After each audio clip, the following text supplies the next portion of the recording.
Gone, gone, gone. Really gone. Gone, gone, gone. 'Cause you done me wrong. Yeah, check your microphone every time. I've gotten burned on that twice in 2 weeks. You look up and you see the blinking light on your microphone and you see that it's, oh boy, we've been taping for 6 minutes. You did it again, didn't you? I didn't do it today. Hi there, welcome back once again. It is time for the Comics Coffee Table. Sláinte, Skol, Cheers, Salut, Paz y Amor, Genki, Prost. Correct me on that. Give me some more ways to say cheers. It's time for your coffee break. Pull up a chair to the coffee table. Bring a cup of whatever you're putting under your nose. Let us know what you're drinking. Let me wet my whistle. Thank you. We, this year, are taking time to recollect and to go through my pre-existing collection here. All of my long boxes. They need new boxes, new boards, new bags. They need a new life. Really. I need to put some love, some life, and some attention into my comic book collection. Or as I rather call it, it's a funny book accumulation. I've got some runs. I've got some curated things as a DC Comics fan, or even as a Marvel Comics fan. I like to file my long boxes by like story arc and where there is intersection of the many interplay of the titles that are directly contributing to an event storyline. You know, so I have a very creative filing system. And that's a really nice thing about being a comic book collector. Like, how do you file your comic books? You know, let me know in the comments section. Like, do you do it by date, by number, by volume, by story? You know, by age? These are great questions. Thank you very much for tuning in. These two books here. This is the syllabus for today, for this year. The Overstreet Comic Book Price Guide, 52nd edition, the most current one, and the Overstreet Guide to Grading Comics. These are Christmas presents from my parents. So this year, this season is dedicated to my parents. Thank you. Love you guys. My mom and my Hoppy Poppy, my stepdad. And we are just going to go through my collection, and everything needs new boards, bags, and also maybe even start to sell. Yeah. What am I going to do with all of these comic books? I'm not reading them. I mean, they need to live, don't they? And then that life of a comic book comes through your attention, and your satisfaction with it too. I mean, I love being a comic books fan. This we started last year.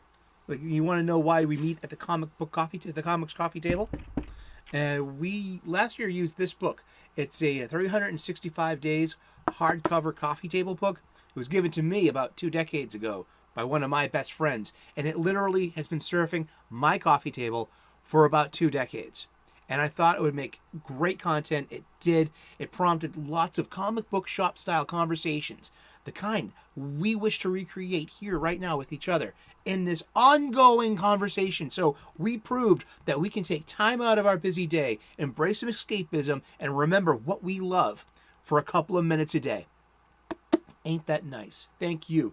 You've got more to do that. You've got more to do with this than I do. Trust me. And I just want to say that while I'm grading and valuing my comic collection, I am not a professional. I am an amateur, and I'm learning, and this is going to be fun to learn a lot about my beloved hobby, but I am not a professional grader. If you have any questions or concerns about the value of your own comics, please go to your local comic book shop and talk to one of the owners, or someone that can put you in the best, someone that can give you the best advices. Seriously. And just to let you know also that the mission of this show is to get you back going regularly to your local comic book shop and buying your supplies there. If I need new supplies, you may need it too. Do you need to be playing along at home and rebagging, reboarding, and reboxing your collection as well, go to your local comic book shop. Get bags, buy boards, buy boxes. I'm switching from long boxes to short boxes. The older I get, the heavier they get. That's just dharma, cosmic truth, you know? But really, I mean, I would love it if everyone just started just going to their local comic book shops and spending their money. I'm redistributing my personal wealth. I am, that's how I see it, yeah. I want to keep my local comic book shop open. Plenty of them are closing, and when they're gone, they're gone. They're going to go the way of the record store or the candy store. Sure, there'll always be like a vintage boutique, sure. But the comic book shop, as we know it, is an endangered species. And only we can keep our local comic book shops open with our patronage and help them out. So instead of buying supplies from one of the online purveyors and having it delivered to my house, I'm going to pick them up at the local comic book shop and pay their full value there with their markup, because it all matters. And it matters to me. It really does. I'm going to forego savings or bulk over contributing to the financial health and longevity of my local comic book shop. You have one too. Please, it's a conscious choice, and do it with love. Thank you so very much. Yes, this coffee table has been always where my friends would meet. We would always be hanging out at all hours. Robust conversation. There'd always be a stack of movies or a stack of CDs. It was back then, or a stack of books and stacks of comic books would be shoving under each other's noses. It was a great time. And that's why we meet here at a coffee table. So yeah. Let's get to it. Let's start the show. I'm going to quickly review last year's page.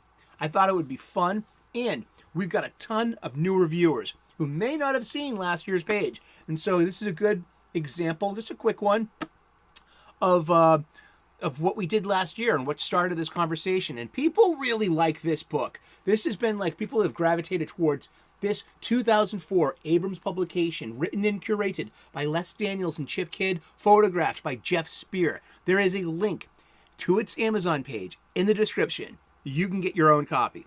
Seriously. And but we did this page every day last year.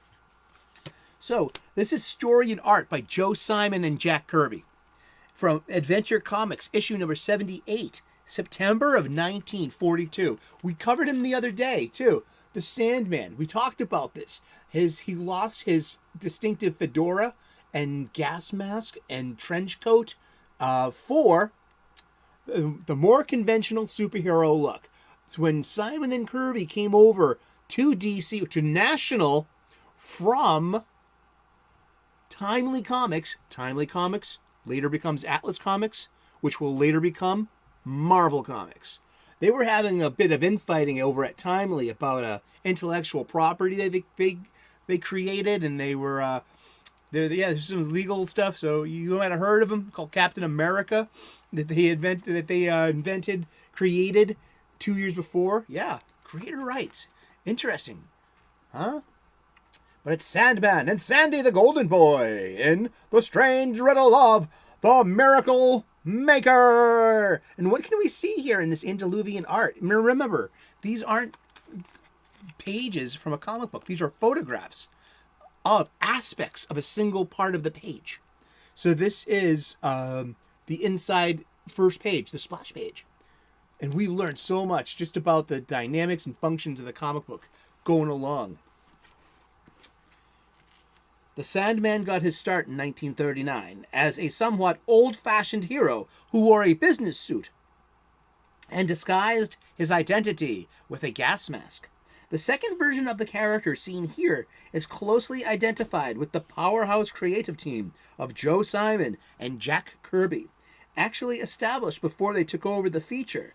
Chad Grothcup worked with editor Whitney Ellsworth to create his second incarnation of Wesley Dodds. They also introduced Sandy Hawkins, sometimes called the Golden Boy.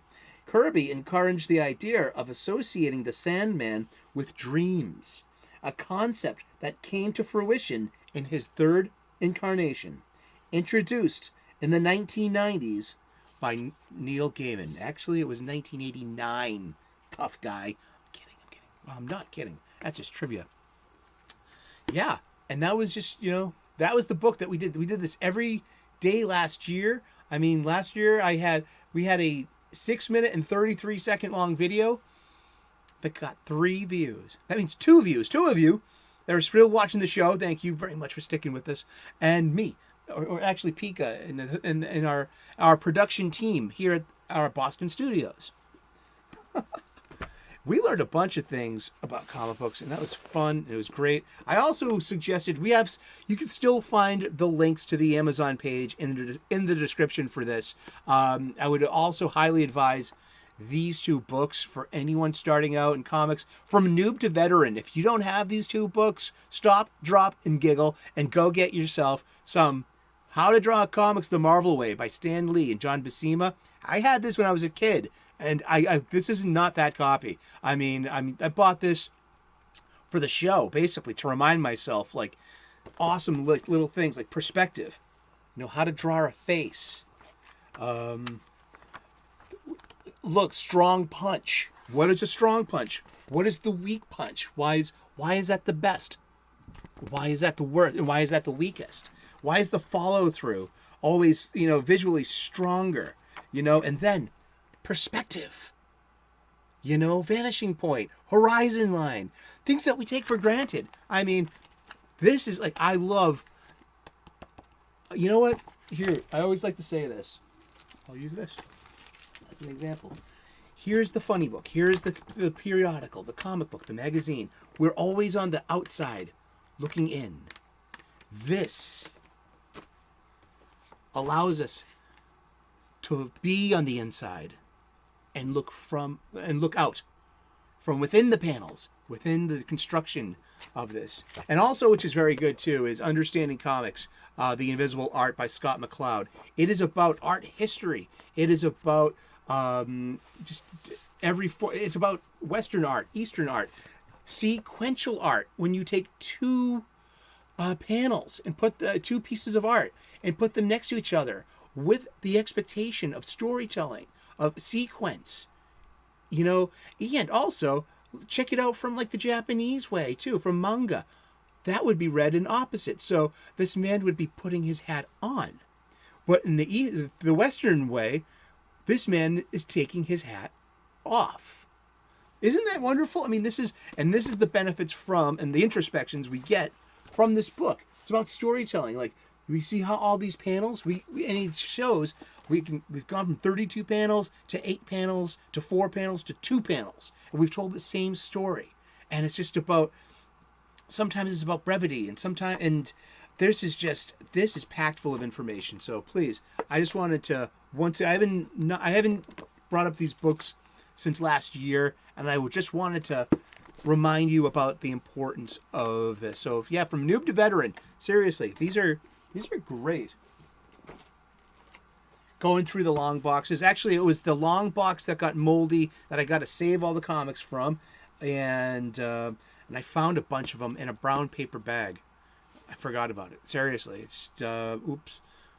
Yeah, big oops, because some of them got bent in there because they did not have boards. Stupid me, I didn't put boards in there, and they were all bagged, but I didn't take the extra step, and I'm suffering. And the quality and value and the grading of these floppies will suffer because of the cracks in the spine. Now the pages are all crisp, clean. Like, this is just like, so these are just, but these definitely have gone from the 9s to probably the low 8s. You know what I mean? Maybe even the high 7s. I'm only learning how to grade. I'm just starting out. And so are we. I guess we'll be doing this all year long when it comes to the grading books. But yeah. Bags, boards, bags, boards, long or short boxes. Get to the local comic book shop. Spend some money. Get your supplies. An unpaid advertisement, just advocating. If I could be, yeah, you know what? If I wanted to put some advocacy and agenda and messaging into my stories, it would be like, you spend money at the comic book shop. You know what I mean? That should be the message. So going through, bringing anticipation. What? Going through the long box, that then badly putting them into those brown paper bags, filled it up, and then I was like, oh wow, you found your Scott Pilgrim collection. I started reading Scott Pilgrim right after the movie. That's what turned me on, to be in all honesty. So I did not start reading until 2011. It started in 2004. And let me just check. Yeah, between the series. I'm going to read this. You guessed it, from the wiki. The series consists of 6 digest. Actually, it's Tankobon. That is Tankobon size, dude. Seriously. Here's an example. Yeah, it's the same size. So this is not a digest. I wouldn't call this digest size. I would call this a Tankobon size. Can I go in there and adjust this wiki? Should you? Should I? I don't want to go there. But Oni Press was is an American independent comic book and graphic novel publisher, and it's coming under. I thought they went bankrupt and closed. But Oni had some good titles, though. Like I remember Greg Rucka's Queen and Country. It was probably my most favorite Oni Press, besides Scott Pilgrim. And I don't know, for me, I really enjoyed the movie. The movie came out in 2010. The movie came out in Volume 6 completes the tale, released July of 2010. The movie that won over everyone's hearts, the Edgar Wright movie, is released in August of 2010. Ain't that funny? I have both. Oh my goodness. I have both of these nuts.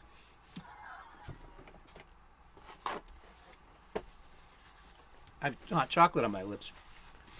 Dude, you've got hot chocolate in your beard. Thanks. I got both the soundtracks. The soundtrack, there's a band in the book, Scott Pilgrim's band, Sex Bomb.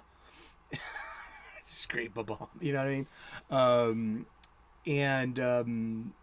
Their original music was written by the Beck, the rock star, and it was really in good use of just 8-bit, 16-bit music kind of scores. It's very video gamey, and it had its moment. Do you know Scott Pilgrim? Give me ones in the chat if you know if you know Scott Pilgrim. Of course we know Scott Pilgrim. But did you read the manga? The manga, as always, the story in the manga. This is American manga, or maybe Canadian manga. But is he Canadian? I think he is. Wouldn't that be funny? Brian Lee O'Malley. Yeah, I mean, he did Seconds after this, another original graphic novel named Seconds. Yeah, he's a Canadian cartoonist, so I can't say it's North American manga. Let's compromise, because this is definitely a Tankobon. And you know what? I was because I looked this up in our Overstreet comic book price guide. Damn. Here we go. Because Scott Pilgrim inspired the 2010 movie. Oni Press, July 2004. Volume 6, July 2010. Cover price was $11.99. Multiple printings exist, and its cover price it's at 9.2 mint. $12. Cover price.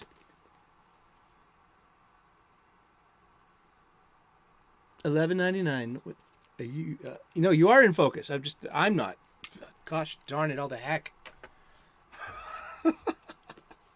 So yeah, I mean, here, I would like to sell these. I could. But what should I get for this? What could I get for this? I mean, they're well loved. They're worn. They're well loved, but they're in great condition. They're not damaged. There's nothing. I didn't spill any beer. No cigarette burns. I had stopped smoking cigarettes years before that. Sorry. But yeah, they're completely good. They're just used. I mean, what should I charge for this? I am not going to get $72 for this. I don't think I'd get $50 for this. Maybe $25. I don't know. I just, what do you think? I would like to know. I mean, what would you buy? I mean, if you were in the market for the complete Scott Pilgrim manga series, used, $30? Could I get $30 for this? I'd like to. I would like to. Where am I going to put this? This is something that it's given me thought. Like, you know what? I would like to. I'm going to wrap this up, and I'm going to sell it. I'm going to make myself an eBay store or something, and learn how to do that. Yeah. So if I do that, and once I get that up and running, I will let you know, and I will put links to whatever I'm offering. Maybe I could do an offering each show. We'll figure it out along the way with each other. And this has been a really good experience. But yeah, I mean, Scott Pilgrim, it was fun for its day. It's just like, I mean, I haven't read it in years. It's like I'm so much older than I was when I was back then. I was so much older then. I'm younger than that now. A little Bob Dylan for you. And but these are great. I mean, I think it deserves a second life, a new home, a new family. Gee, my best friend's got a 13-year-old daughter. Maybe she would like it. I mean, I'm not looking to make a profit. I kind of told my mom, like, maybe whatever I sell my comic books for, I'll put into that, money market account that you want me to get for myself. And I think that's a great idea. How do I contribute to some kind of retirement fund? Well, I'm going to start selling my comic books and doing that. But, you know what I mean? But what's value? What's worth? What's love? You know what I mean? I could give this to, the same dude that gave me this book 7 years before his kid was born. You know what I mean? And he's given me so much love and support and friendship to this day. I mean, I'm going to ask him first. Before I sell this, I'm going to ask him, do you think the kid would like this? You know what I mean? Because it's like, it's fun, Comics should be for kids, right? I mean, I don't know. It's kind of like, this is what she's a teenager now. I think maybe, I mean, if you've read Scott Pilgrim, would you consider Scott Pilgrim for a 13-year-old American girl? A typical girl. I mean, yeah, seriously, what do you think? I mean, I'm asking, I'll ask my friend Carrie from Nerdy Girl Creates. I have a question because I was wondering about Tankobon and do their value increase such as with the American floppy? I mean, should we be protecting our Tankobon such as we do with boards and bags? Is there a system for that? And but I get the feeling that manga does not increase in value as with compared to, say, like issue 1 of Action Comics. It's in issue 1. It's in decent condition, like I said. But we'll get into this one tomorrow. Actually, no, I think it's the day after. It's just what's today? Today is the 28th. Yeah, tomorrow's new release day. So we'll do this on Monday. We'll get my Grant Morrison, in 2011, he was one of the architects of the New 52. And But compared to this is an issue 1. So if this was, let's look it up real quick. This is $3.99 in 2010. And thank you for showing up today. I really appreciate that. I hope you're clobbering your problems and not being clobbered by them. So we'll just be real quick, and then we'll wrap it up. I don't want to get too long in the tooth here, you know. I like you people. I want you sticking around. I was so much younger then. I'm younger than that now. Okay, that could be worth $14 if at a 9.2. And it could be $8 at an 8.0 at a very fine, which this could be, because its pages are pristine. It's just got some spine crack. We'll get into that tomorrow. But still, yeah, I mean, that comic book, you know what I mean, at least gained some value, raised in value over time. This comic book won't. What's the deal? We'll get into that more later, too. That's a great conversation, and I'm going to talk to some manga experts out there who are my friends in my YouTube community. I'm going to arm myself with information. Thank you so very much for tuning in today. We talk about comic books, and we're talking comic books every day for the rest of the year. Tune in tomorrow, 3 p.m. U.S. Eastern, and we'll find out who we're talking about when we turn the page tomorrow. Please like and subscribe. If you haven't subscribed yet, please just click that button and join us. Put on those notifications. You will eventually learn how to tell time. Hey, it's 3 p.m. U.S. Eastern. It's time for the show. Let's hang out, take our coffee break together, and talk about comic books. Pull up a chair to the comics coffee table. You're welcome here. Slancha, Skol, cheers, Genki, everything else too. Salud. Ha-ha! God bless. Namaste. Good luck. And we will see you tomorrow in those funny pages. Ciao. Bye-bye.